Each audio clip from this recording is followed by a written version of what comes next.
예전에 박정희 정권 때 조총련, 일본에 사는 이제 교포 조총련 대표단이 이제 방문했을 때, 이제 그분들은 이제 북쪽만 왔다 갔다 하면서 북한 인공기는 이제 많이 봤는데 태극기를 많이 사람들이 흔드니까 이제 그 조총련 대표단들이 태극기 의미를 물었는데, 그런데 정부의 부처에서 아무도 그것에 대해서 설명해 주는 분이 없어서 당시 이제 고령의 최고 석학들만 모인 학술원에 문의를 해서도 이제 그 대답을 제대로 시원스럽게 해주는 분이 없었다고 합니다. 그때 한국 철학자 이제 유승국 박사, 우리 이동윤 교수님의 이제 어떻게 보면 스승이시자 또 동서이시기도 하시고, 또 유승국 교수님은 아버지 학산 이종호 교수님을 가장 또 따르시는 분이시고, 그 유승국 교수님에게 이제 설명 부탁하니까 명쾌히 설명해 줬다고 그러는데요. 그 태극기의 의미는 뭡니까? 우리가 태극기를 맨날 보면서도 태극기가 뭔지 잘 모르고 사는 경우가 많은데요. 태극기의 의미에 대해서 좀 설명을 부탁드리겠습니다. 제가 태극기 원리 해갖고 뭐 논문을 한 편 쓰긴 썼죠. 근데 이렇게 도원 선생님이 이제 그 전에 태극기 원리에 대해서 이제 한마디로 그 이렇게 우주 만유의 근원이 태극인데, 그러니까 우주 중심이 내 중심이고 내 주체가 남의 주체니까 남의 인권도 내 인권처럼 존중해야 된다, 그런 원리가 담겨 있는 거다라고 이렇게 대중들에게 설명해 주신 거는, 그러니까 아무런 태극기에 대한 이해가 없는 분들에게 굉장히 탁월한 설명이었다라고 이제 그만큼 요령 있게 설명하기는 참 쉽지 않겠다라는 이제 생각이 이제 듭니다. 그래서 이제 그때 태극기 원리와 민족의 이상 이 논문을 쓰셔가지고 이제 그것이 이제 학술원 회원이 되시는 결정적인 논문이었다고 저도 이렇게 들었거든요. 그래서 근데 그 이후에 이제 태극기 원리에 대한 연구들이 또 좀 이렇게 저렇게 나오기도 하고, 또 혹자는 태극기가 이게 중국 거라고, 우리나라 국기를 쓰면 안 된다, 뭐 이런 주장을 하는 분들도 계시죠. 그런 논문들도 있고, 이제 그렇습니다. 근데 그러니까 지금 우리나라 현재 태극기 모양이, 언제부터 그렇게 왜 그런 모양으로 지금 역학적인 원리를 응용한 건데, 역학적 원리를 담고 있는데, 그 역학에서 얘기하는 그 모양과 똑같은 모양을 갖고 있지는 않거든요. 네, 그렇잖아요. 그래서 근데 그때 임시정부 태극기를 보니까 현행 태극기 같은 모양을 하고 있더라고요. 그래서 그때부터도 이미 저 모양이 쓰였구나 이렇게 생각을 했는데, 도대체 언제부터 저런 모양이 됐을까? 이제 그거에 대해서도 조금 연구 대상인 것 같아요. 근데 이제 그래서 근데 역학적으로 이제 보면은 그 태극기의 원리는 도원 선생님은 그걸 복귀팔기로 설명하진 않으셨어요. 하지 않고 오히려 그러니까 태양, 소양, 소음으로 이렇게 설명을 하셨고, 이제 그 논문에서는 그리고 이제 그것은 현행 태극기 모양을 딱 맞춰서 모양대로, 그러니까 일반적인 역학적 원리보다도 그러니까 현행 태극기 모양을 가지고 설명할 수 있는 방식으로 설명을 하신 것 같았어요. 네. 네, 그랬는데, 하지만 제가 했을 때는 뭐였냐면은, 이게 이제 그 태극 문양이라는 거는 복희팔계의 원리거든요. 사실은. 근데 그게 뭐냐 하면, 그 도원 선생님도 그걸 밝히셨는데, 복희팔계 말씀을 안 하셨어도, 태극 문양이, 동지부터 하지까지 밤낮 길이의 변화, 그 비율을 따라서 그리면 태극 문양이 됩니다. 네, 제가 말로 하니까 조금 잘 이해가 쉽지 않을 수가 있는데, 그러니까 동지에서 하지까지 말하자면은 해의 길이가 300분이 늘어나거든요. 근데 그거를 45일 간격으로 요렇게 그 줄어드는 비율, 늘어나는 비율을 그 비율에 따라 그리면 딱 태극 문양이 나와요. 그러니까 그게 밤낮 길이의 변화라는 게 음량의 변화 아닙니까? 이게 자연의 리듬이죠. 그렇죠. 네. 근데 그것이 나중에 복귀팔계 궤도의 원리를 알고 보면은 복귀팔계가 딱 태극 문양입니다. 그대로. 문항팔계는 태극 모양이 안 나와요. 그래서 복귀팔계는 선천도라고도 선천역이라고도 하는데 그 선천의 의미는 그러니까 자연이란 의미가 있습니다. 아하. 선천의 의미에는. 아하. 그러니까 인문적인 것 이전에, 네. 인공적인 것이 가해지기 이전에 자연의 원리라는 의미가 있습니다. 선천력이라고 했대. 그 선천의 의미는 이 소광절 얘기거든요. 네, 이제 그래서 이제 그 복귀팔괴가 바로 태극 문양에 나오는 원리고 그것은 자연의 리듬을 이야기하는 것이다. 그러니까 이 물결 문양은 결국은 밤낮 길이의 변화를 따라가는 어떤 자연의 리듬에 따라서 우리가 생활한다는 그런 의미가 하나 있고 또 하나는 우리나라 이제 태극기와 더불어서 제가 보니까 이제 조선 시대에 그 태극기를 국기를 만들면서 왕실기를 같이 만들었더라고요. 왕실의 깃발. 서구에서도 그렇게 했다고 하는데 왕실 깃발을 아주 화려하게 만들면서 거기는 문왕팔개도를 썼어요. 네. 그러니까 국기는 복희팔개도를 썼고. 그래서 문왕팔개도라는 것은 일단은 그 어떤 우환의식이 있는 거잖아요. 문왕의 역이라는 그렇죠, 거가. 그렇죠. 네. 그리고 이제 세상을 근심하는 어떤 임금의 우환의식이 담긴 그런 인문역이다라는 생각이 제가 있었어요. 이제 그래서 태극기와 왕실깃발 두 개가 거긴 그리고 주도니 태극도가 들어갑니다. 왕실깃발에는 문왕팔개도와 주도니 태극도가 들어가요. 근데 주도니 태극도는 바로 여기서 임금 얘기하는 거거든요. 태극과 임금. 그래서 거기서 인간 주체의 의미가 주도니 태극도에서 임금으로서의 어떤 인간 주체의 의미를 취하고 그리고 국기에서 그 물결무늬로서 어떤 자연의 리듬이라는 의미를 취해서 인문과 자연이 함께 어우러지는 태극의 의미를 이제 조선에서 이렇게 만들었다라고 생각했는데 사실 이 태극 문양만 봐도요 아까 말씀하신 바와 같이 그러니까 역학사상 더 근원으로 올라가는 건 차치하고 태극 문양 자체만 봐도 삼국시대부터 있었거든요. 태극 문양. 네. 전에는 왜 가문사지가 기단석에 있는 태극 문양이 최고라고 7세기 후반 거라고 했는데 2009년도인가 나주 지역에서 목간이 발견됐는데 그게 백제 지역이거든요. 통일 전입니다. 거기 보니까 목간에 태극이 있는 거예요. 그래서 아니고 우리 전통 문양은 세 개 아니고 세 개 이렇게 세 개가 풍선박 아니 저기 부채 같은 데 많이. 그거는 삼태극. 삼태극. 네, 삼태극 모양이 보니까 이게 네 개 바람개비 모양으로 기단석 가문사 기단석에 있는 건 사태극. 네 개 모양이고요. 그 삼태극도 있고 나중에 이태극도 있고 그렇게 세 가지 모양으로 내려오더라고요. 근데 사와 이는 원래가 상통한다라고 생각할 수도 있겠는데. 근데 나두 지역에서 보이는 거는 이제 그 바람개비 모양의 이제 그런 태극이었어요. 그래서 어쨌든 제가 그걸 보고는 이게 그러면 이게 그동안 가문사 거가 가장 오래된 건 줄 알았는데 그러니까 7세기 전반에도 백제 지역에 나온 걸 보니 어쩌면 더 먼저 있는 것도 있을 수도 있겠구나. 문양이 이런 생각이 들었었죠. 어쨌든 그때부터 시작해서 줄기차게 이제 태극 문양이 얼마나 많이 쓰였는지 이제 그거는 저는 국립중앙박물관에서 한번 그 도록을 우리 태극 문양이 있는 문화유산을 찾아서 그 도록을 펴낸 거를 봤는데 상세하게 잘 만들었다고 봤습니다. 네. 그러니까 차기 주역 회장님답게 정말 제대로 설명을 해주시네요. 근데 그러니까 예전에 얘기를 짜면 이제 뭐 태극이 잘못 그려졌다는 얘기도 많이 하고 그런 식으로 얘기하시는 분도 있고 또 그 한민족은 이제 삶을 굉장히 천부경부터 삶을 중시하는데 아까 이제 그 저기 삼태극도 이제 삶을 중시하는데 이게 조금 뭐 한민족의 이거 전통을 담기에는 이게 좀 양태극은 조금 아니지 않느냐는 또 그 말씀하시는 분도 있고 그런 뭐 잘못 그려진 거라든가 이런 사람 어떻습니까? 그렇게는 생각하지 않습니다. 그렇게 왜 그렇게 생각하지 않느냐 하면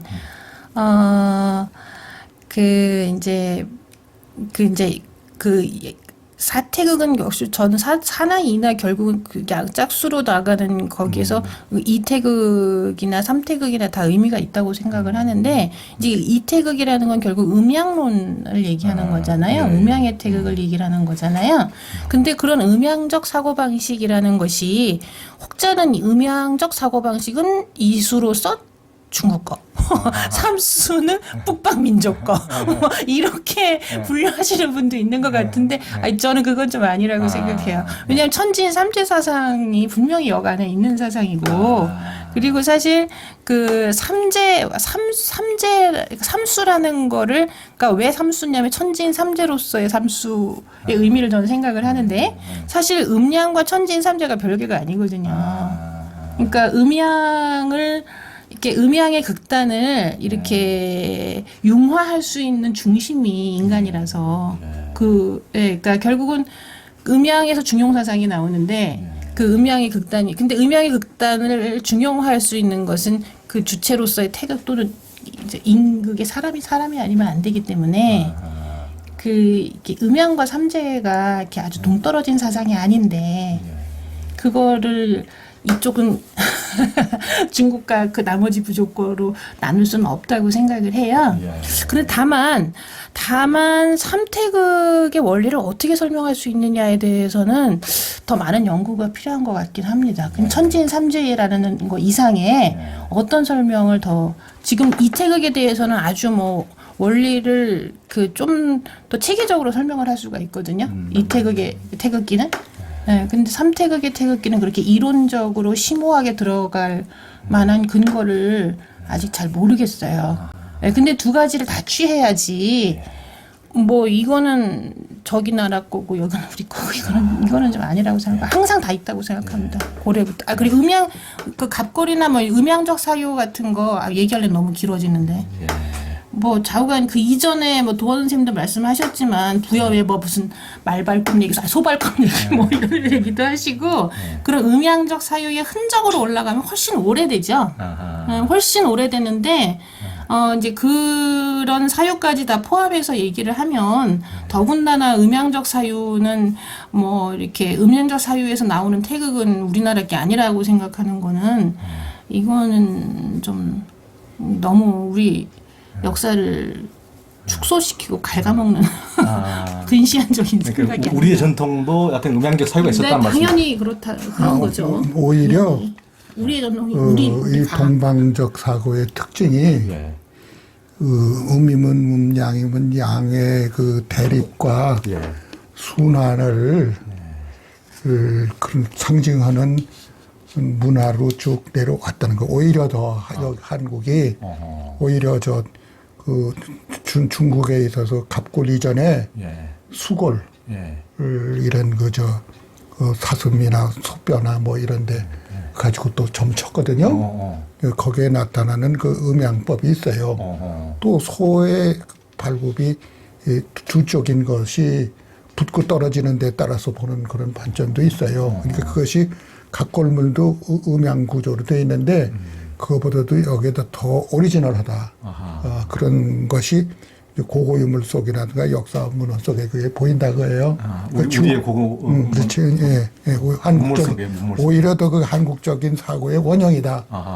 그러니까 음양이 대립적인 것이 조화를 이루는 사상이 한국의 근원적인 사상이고 그것이 끝까지 흘러갔다라고 하는 그런 게 있고 뭐 양태극이건 삼태극이건 간에 그런 그 상대적인 것의 통합이라는 것을 태극이라고 보는 점에서는 우리의 보다 근원적인 생각이다. 그리고 태극기는 뭐 최근에 와서 표준으로 그랬지만 그 표준을 잘 그렸냐 못 그렸냐 하는 것에도 그런 사상을 현재의 형성으로 이렇게 귀착시켰다는 얘기지 이것이 뭐 만고부력의 진리다 그런 말이 아니에요. 그러니까 진리론 각각의 진리론하고 그것을 채택해서 국기를 만든 거하고는 다른 거예요. 그러니까 그런 내용이 거기 포괄되는 내력에 의해서 현재의 태극기로 성립됐다. 현재는 앞으로 태극기가 바뀔는지도 몰라요. 그렇지만은 여태까지는 그렇게 귀착됐다고 하는 의미에서의 태극기니까 그런 귀착된 태극기의는 어떤 의미를 간주할 수 있겠냐는 것, 그 작대기 봐가지고 안 보이거든. 그것은 그것들이 왜 그런 걸 채택했느냐 하는 것은 의미는 그 철학적인 사상적 맥락 속에서 그 의미를 간추할 수밖에 없다. 그것이 한국적인 거하고 어떤 전맥이 가능하냐. 엉뚱한 걸 화성에서 갖다 썼냐가 아니라 우리 전통적인 맥락 속에서 태극기로 상징할 수 있는 요소가 있기 때문에 그렇게 적은 것 뿐이야. 그러니까 그러나 이것이 다른 나라의 국기에 비해서 어떤 점에서 다르냐. 확실히 다르거든. 간단히 말해서 태극기는 철학적이야. 다른 거는 물상적이야. 그런 점에서 좀 다르다. 이런 얘기는 좀 하기는. 게오르규 25시 쓴 게오르규라고 있지 않습니까? 이제 그분이 한국 찬가라는 책 썼는데, 근데 그분이 태극기 원리에 대해서 아주 굉장히 이제 거기다가 찬탄을 해서 써놓은 시절이 있습니다. 그래? 어떻게 그걸 알고 그분이 그걸 썼죠? 그러니까 이분 또 얘기하면 길어지는데. 잠깐 말씀해주세요. 이분이 워낙 루마니아, 그러니까 그리스 정교회 신부예요. 나중에 이렇게 신부가 됐는데, 워낙은 이제 그 당시에 루마니아는 이분이 이제 이분도 1910몇 년 출생인 것 같은데요. 그쪽에는 이제 그 파시즘하고 이제 나치즘 이런 거 있었고 나중에 소련 들어왔고 그렇잖아요. 그러니까 이 사람이 그쪽에 그런 그 독재를 못 견뎌서 또 망명을 합니다. 나중에 프랑스로. 근데 이분이 이제 25시라는 소설도 그렇고 이렇게 좌우 이념에 의해서 인간성이 말살당하고 인간이 이념에 의해서 취급당하는 이제 그런 삼상들에 대해서 되게 못 견뎌한 분이거든요. 근데 그러면서 이제 이분이 자기가 루마니아에 있을 때는 한국이란 나라가 지상에 존재하는 줄도 몰랐답니다. 근데 어떤 계기로 해서 한국 사상을 알게 됐는지 한국에 이제 단군 신화하고 홍익인간 이념에 홀딱 반했고 그래가지고 1973년부터인가 한 3번인가를 한국에 왔어요. 와서 강연도 하고 그때 그 책 글도 쓴 것들 모아서 그때 이게 문학과지성사에서 나왔든지 지식산업사에서 나왔나 책이 나온 게 있어요. 한국 찬가라고 이제 해서 이제 거기 보면은 이제 태극기에 대해서도 이게 태극기는 아주 그 우주의 뭐 대질서와 인간의 삶의 조건과 이런 모든 가치들이 점선면과 같은 것으로 표현되어 있다고 아주 멋진 국기다라고 이제 그렇게 세상에서 유일한 국기라고 그렇게 써놓은 구절이 있고 단군 신화에 대해서도 그 단군 신화의 홍익인간 이념은 이거는 한민족의 5,000년 내래 헌법과 같은 것, 단군이 내린 헌법과 같은 것인데 이것은 이제 어떤 종교와 이념하고도 배치되는 게 아니라고. 그분이 그렇게 썼더라고요. 단군의 홍익인간에 대해서. 그래서 그래서 태극이라는 것이 굉장히 이제 또 이제 그런 점에서 이제 태극이 또 그렇고 이 태극이 왜 우리 일제시대 때 선교사들이 많이 왔었잖아요. 이 선교사들이 오히려 3.1운동 이후에 또 한국의 실상을 많이 알리려고 노력을 했잖아요. 그러면서 그분들이 항상 대한을 대표하는 상징으로 쓴 게 태극이에요. 태극기가 있으니까 그랬겠죠. 그래서 모든 대한을 상징하는 그런 문양들에다가 자기들 성경책도에다가도 태극기 그려놓고 막 이런 게 태극 문양을 항상 대한의 상징으로 외국에 알릴 때 그거를 떴더라고요. 그래서 그것들을 홍승표 선생님인가 이제 그분 맞나 이제 그분이 한번 신문에다가 이렇게 쓴 거 찾아보면 재밌습니다. 그래서 야, 역시 이제 태극이라는 것은 이제 결국 한국과 대한민국의 명실상부한 그 상징이다. 그리고 실제로 이런 태극으로 표상되는 그런 음양의 어떤 그 조화와 평화와 이런 이념을 우리 한국인들의 역사적 삶 속에서 우리가 그거를 떠올려서 이야기할 수가 있다. 삶으로 살아냈다. 사실 한국 민족은 역사 속에서 태극을 그냥 이데올로기를 받아들인 게 아니라 그 정신을 어떤 체화된 삶으로 그러니까 살아온 뭐 민족이란 말을 쓸까요? 그렇다라고 생각합니다. 역사적 우리 결의의 역사적 산물로서 상징하는데 손색이 없다. 뭐 부족함이 없다. 그렇게 이것보다 더 훌륭한 게 있더라도 사양하고 이걸로만 해도 된다. 근데 이거라도 그 작대기의 뜻을 모르거든. 왜 모르느냐? 안 가르치니까. 주역에서 말이죠. 64개에서 384회거든요, 작들이. 그런데도 불구하고 그 들여다보면 모른단 말이야. 근데 공자가 보면 보여. 그러니까 공자가 왜 볼 수 있는, 공자가 볼 수 있는 역량이 있어야 되는데, 태극을 그릴 수 있는 역량이 있으면은 그 민족적 무슨 하나의 그 실체로서의 역량이 있으면 태극기가 의미를 갖는 거예요. 그게 없으면은 있으나 마나 한 거예요. 그러니까 이것이 그걸 드러내는데 유감이 없을 정도면 되면 이게 절반의 진리라 해도 두 개도 모르는데 뭐 절반의 진리라는 많이 알았지. 그러니까 그런 의미에서 태극기의 의미를 잘 무리 없이 해석하면 그 민족적인 우리 민족의 국기로서 어디에도 비교할 수 없는 그런 아주 전혀 어느 나라와도 비교할 수 없는 그런 국기로서 손색이 없다. 이건 한국 국기만 아니라 뭐 아프리카 어디에서도 그 태극기를 갖다가 집어넣어 가지고 자기 국가를 만든다네. 그건 내가 엊그제 기사를 봤어. 그런 점이 있어요. 그러니까 그거에 대해서 자부심을 느낀다 보더라도 우선 태극기의 의미를 잘 무리 없이 해명하는 것이 중요하는데 아무것도 아닌 걸 갖다 억지로 덧붙이면 안 되지. 그러나 그런 근거와 역사와 그런 그 실전적 내력과 이런 걸 거기다 투입해서 무리가 없으면 좋다. 간단히 말해서 세계 국기 중에서 태극기만한 것은 없다. 현재로서는 뭐 그렇게 생각해 볼 수 있다는 거지. 태극기가 오늘 많이 부상했어요. 태극이 아까 그 동지부터 이렇게 이제 해 길이가 변화되는 우리는 특히 이제 추나추동 사계절이 뚜렷한 한반도는 좁은 데서 전 세계적으로 그렇게 변화가 뚜렷한 데는 없기 때문에 그런 변화를 어떤 태극기에 또 담고 있는 것 같아서 물론 건공감리도 변화인데 여기라는 게 변화고 한민족의 어떤 변화하는 어떤 특색 이런 것을 이제 태극기가 굉장히 잘 담아내지 않았는가 이런 생각이 듭니다. 그래서요. 이게 자연 변화의 원리가 그 태극기의 리듬과 상통한다. 추나추동이라는 거. 그렇죠. 이제 거기서 자연 변화에서 사실은 추나추동이 나오는데 거기서 이제 원리적으로 원형리정 이런 게 나오거든요. 그렇죠. 거기서 또 인의예지라는 게 나오거든요. 그러네요. 그래서 자연적 요소가 인문적 요소가 연관이 돼요. 그러니까 건곤감리에도 건곤감리가 하나의 그 자연의 어떤 현상을 지칭하면서도 동시에 그 건곤감리가 갖는 각계의 개성과 특징이 있어요.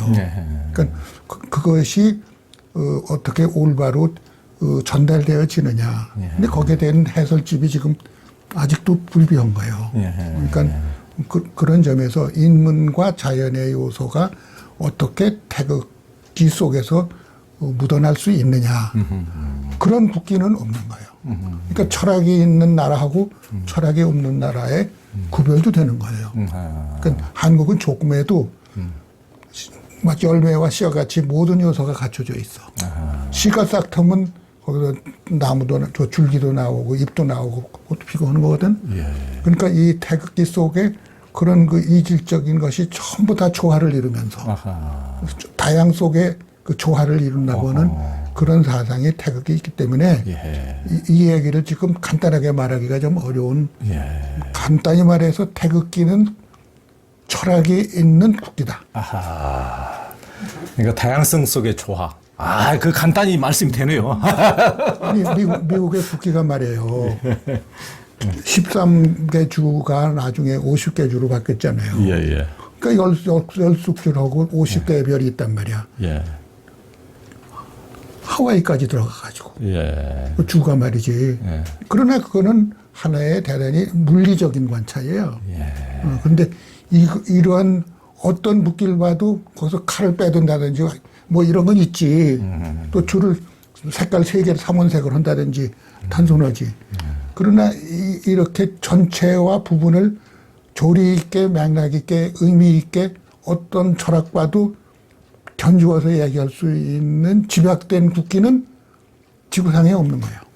그런 의미에서 나는 국수주의자가 아니기 때문에 그렇게 말하고 싶기 때문에 자부심 갖는다는 말 자체도 조금 조심하거든요. 그런 자부심이라는 건 좋은 거예요. 자만식이 못 쓰지. 그러니까 자만하지 말고 자부심 정도는 허용해도 되지 않나. 이런 생각을 좀 해보는 겁니다.